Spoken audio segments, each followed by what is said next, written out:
ഈശോ മിശിഹായിൽ ഏറെ സ്നേഹം നിറഞ്ഞവരെ, വീണ്ടും ഒരു തെരഞ്ഞെടുപ്പ് കാലഘട്ടത്തിലൂടെ കടന്നു പോവുകയാണ് നാം. ഇലക്ഷൻ റിസൾട്ട് പ്രഖ്യാപിക്കുവാൻ കുറച്ച് ദിവസങ്ങൾ മാത്രം ബാക്കി നിൽക്കുന്നു. വിവിധ രാഷ്ട്രീയ പാർട്ടികൾ ഇഞ്ചോടിഞ്ച് പോരടിച്ച് മത്സരിക്കുമ്പോൾ ഒരു കാര്യം നാം എല്ലാവരും ശ്രദ്ധിച്ചു കാണും: സ്ഥാനാർത്ഥികളുടെ മോഹന വാഗ്ദാനങ്ങൾ.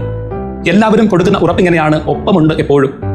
പല രാഷ്ട്രീയ പാർട്ടികളും ഈ പറച്ചിലുകൾ ഫ്ലെക്സ് അടിച്ച് പ്രദർശിപ്പിക്കുന്നു, പരസ്യങ്ങളായി കാണിക്കുന്നു. ഈ പറച്ചിലിന് അത്ര ഗ്യാരണ്ടിയൊന്നുമില്ല. ഇനി ഉണ്ടെങ്കിൽ തന്നെ അത് വോട്ടിംഗ് ദിനം വരെ കാണാൻ സാധ്യതയുള്ളൂ.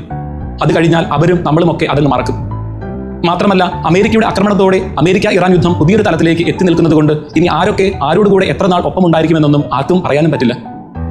എന്നാൽ ഇതിൽ നിന്ന് വ്യത്യസ്തമായി വിശുദ്ധ മത്തായിയുടെ സുവിശേഷം 28-ാം അധ്യായം 16 മുതൽ 18 വരെയുള്ള തിരുവചനങ്ങളിലൂടെ നിത്യം നിലനിൽക്കുന്ന ഗ്യാരണ്ടിയുമായിട്ടാണ് ഉദ്ധിതനായി ഇന്നും ജീവിക്കുന്ന ക്രിസ്തു നമ്മുടെ മുമ്പിൽ നിൽക്കുന്നത്. ഈശോ തിരുവചനത്തിലൂടെ നമ്മോട് പറയുന്നു: ലോകാവസാനം വരെ ഞാൻ നിങ്ങളോട് കൂടെ ഉണ്ടായിരിക്കും.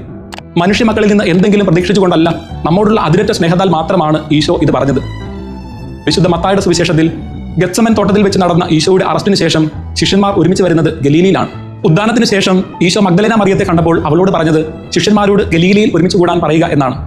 തന്റെ ഉയർപ്പിന് ശേഷം ശിഷ്യന്മാരോട് ഗലീലയിൽ ഒരുമിച്ച് കൂടാൻ ഈശോ നിർദ്ദേശിച്ചപ്പോൾ വന്നത് 11 ശിഷ്യന്മാരായിരുന്നു. അവർ ഗലീലയിൽ ഒരുമിച്ച് കൂടി. എന്തുകൊണ്ട് ഗലീലി?